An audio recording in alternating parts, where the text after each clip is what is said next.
So good morning, students.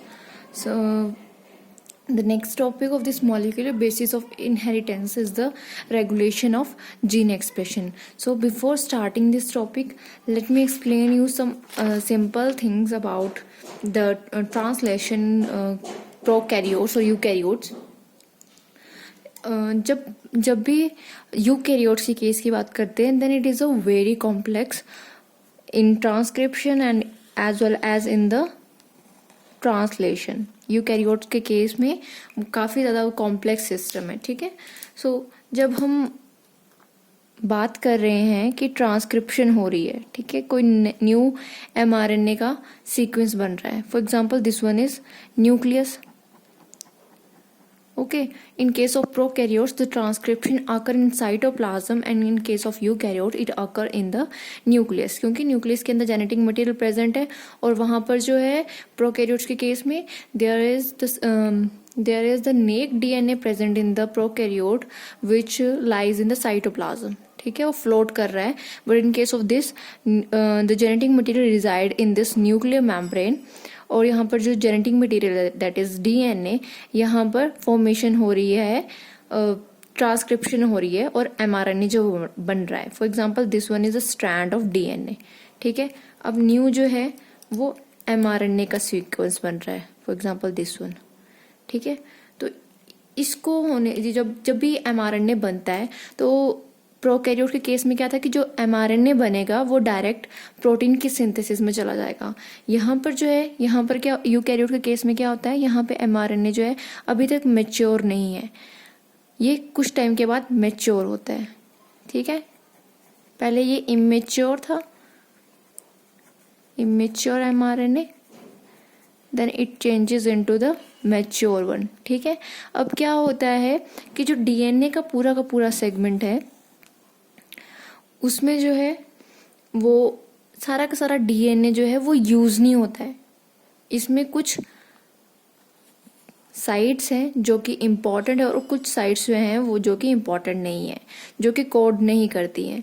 So there are some sites which are called introns and exons.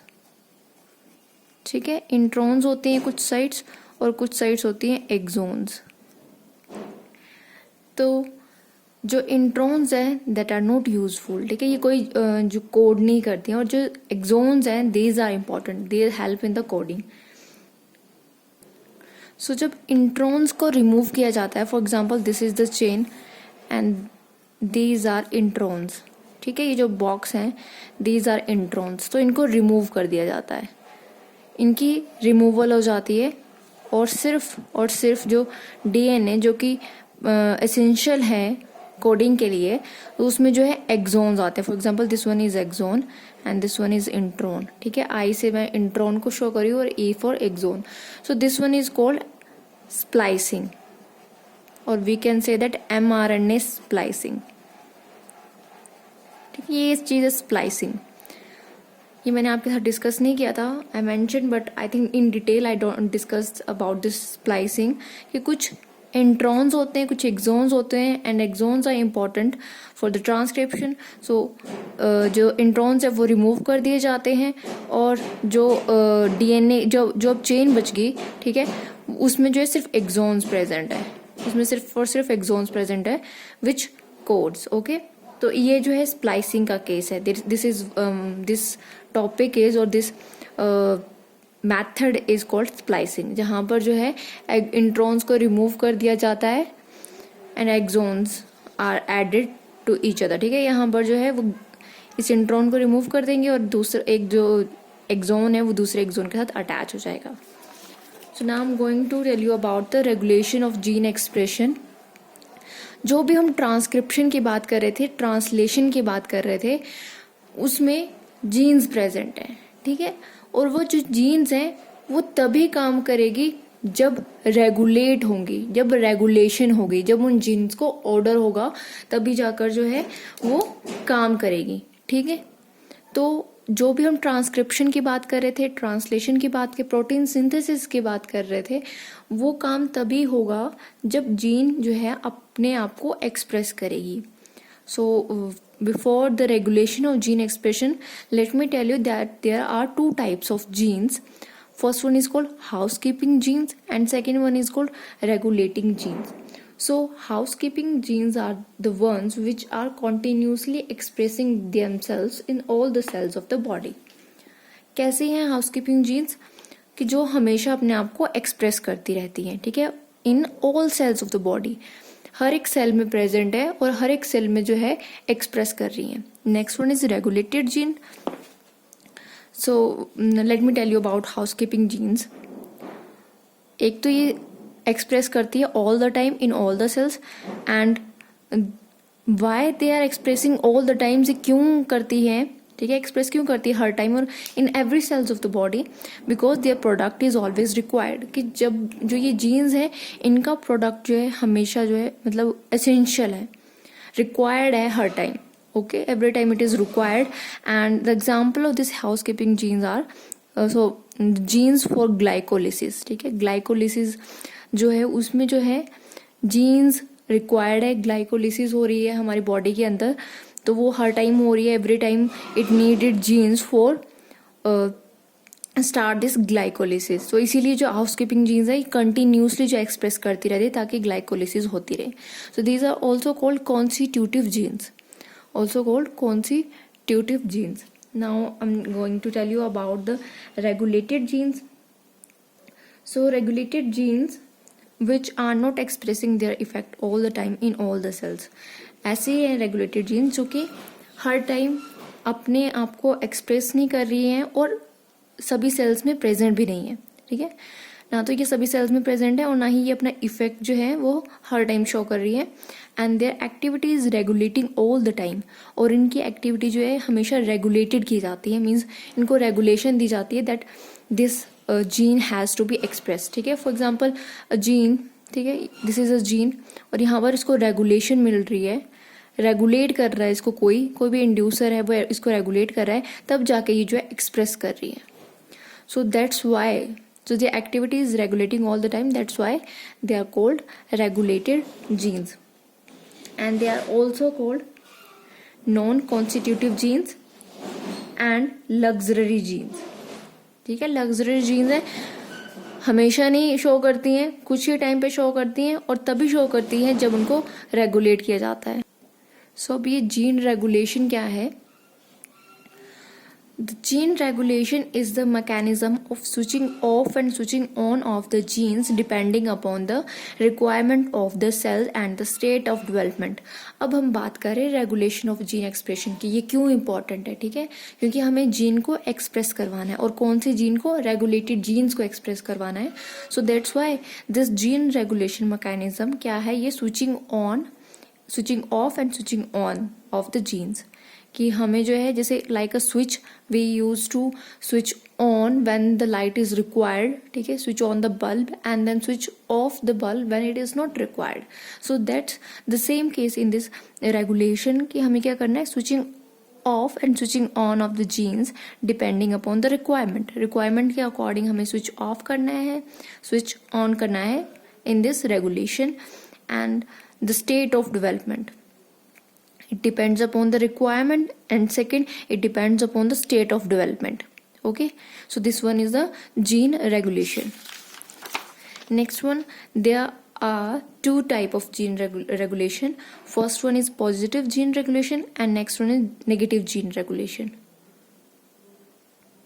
So first of all, positive gene regulation. In this regulation, the gene continuing expressing their effect till their activity is suppressed. क्या बोल रहा है ये? Gene continuing express their effect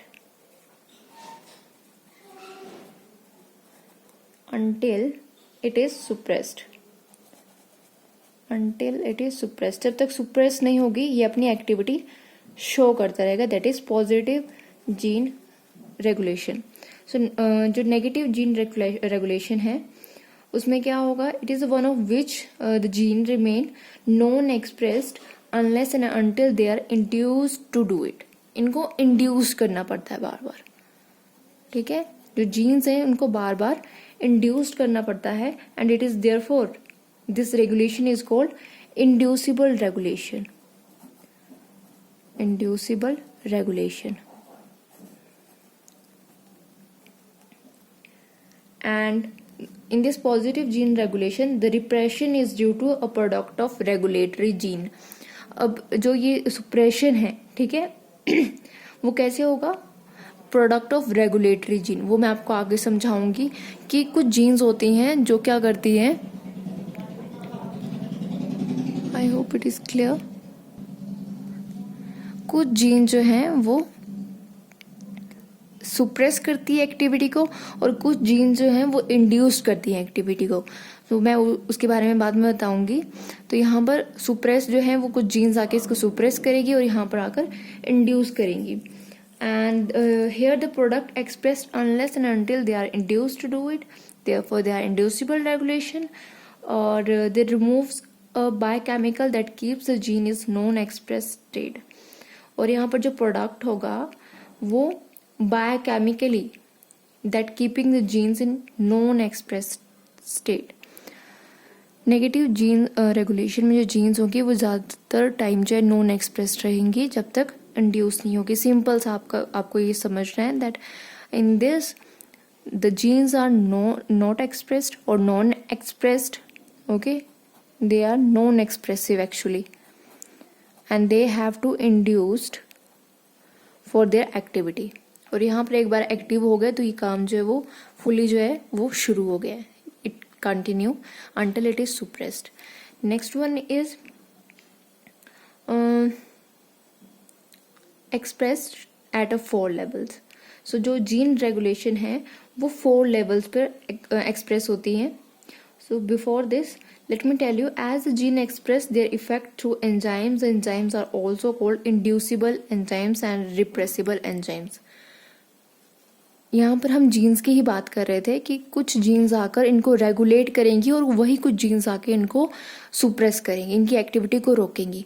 पर यहाँ पर कुछ enzymes हैं जो कि also they are helpful for this inducible and suppression. 2 type के काम करते हैं ये. कुछ जीन्स हैं जो कि इंड्यूस करती हैं और कुछ जीन्स हैं जो सुप्रेस करती है. पर यहाँ पे कुछ एंजाइम्स हैं which also helps in induced and which also helps in the suppression. So those enzymes are called inducible enzymes and repressible enzymes. So the gene regulation is exerted actually at a 4 levels. कहाँ पर gene regulation जो है वो exert होती है यहाँ पर मैं आपको बताऊंगी. First one is transcription level when primary transcript is formed. Gene regulation सबसे पहले ट्रांसक्रिप्शन में हो रही है जब पहले जो है प्राइमरी ट्रांसक्रिप्ट बन रहा है, हमारा mRNA जो है वो फॉर्म हो रहा है, वहाँ पर जीन रेगुलेशन होती है. वहाँ पर जीन जो है एक्सप्रेस करती हैं ताकि ट्रांसक्रिप्शन जो है it has to be start. And then processing level when splicing and terminal additions are made. So जहाँ पे स्प्लाइसिंग हो रही है, मैंने आपको बताया था mRNA के केस में स्प्लाइसिंग हो रही है, वहाँ पर भी ये जो जीन रेगुलेशन है it exerted. Okay, and third one is transport of mRNA out of nucleus into cytoplasm. So जब mRNA के केस में मैंने यहाँ बताया था कि जो mRNA यहाँ पर बन रहा है it has to be exerted into the cytoplasm. ये अभी तक न्यूक्लियस में ही है. जब ये साइटोप्लाज्म में जाएगा उस एक्टिविटी को भी जीन कुछ रेगुलेट करेंगी. जीन जो है वो रेगुलेट करेंगी एक्टिविटी को so that mRNA goes into the cytoplasm. And fourth one in the translation level. Translation में भी जीन रेगुलेशन हो रही है and the gene expression is regulated mostly at the site of transcriptional initiation. Initiation में हमेशा जो है आप देखोगे कि जीन रेगुलेशन हो रही है. Why? Because there is starting of the process. ठीक है, प्रोसेस जो है वो स्टार्ट हो रहा है और उस प्रोसेस स्टार्ट होने के लिए जीन को रेगुलेट होना बहुत ज़रूरी है. I hope it is understandable that when this DNA and mRNA is formed, ठीक है, जब भी स्टार्ट हो रहा है कोई प्रोसेस तो जीन रेगुलेशन, जीन जो है वो यहाँ पर आ रही हैं, they comes here and then this activity start. So that's how this gene regulation works actually. So next one I'm going to talk you about operon. So what is this operon? From the study of this Jacob and Monod in 1961. Jacob and Monod, there are two scientists that propose that genetic material has a number of functional unit. Genetic material, let me write it here. Genetic material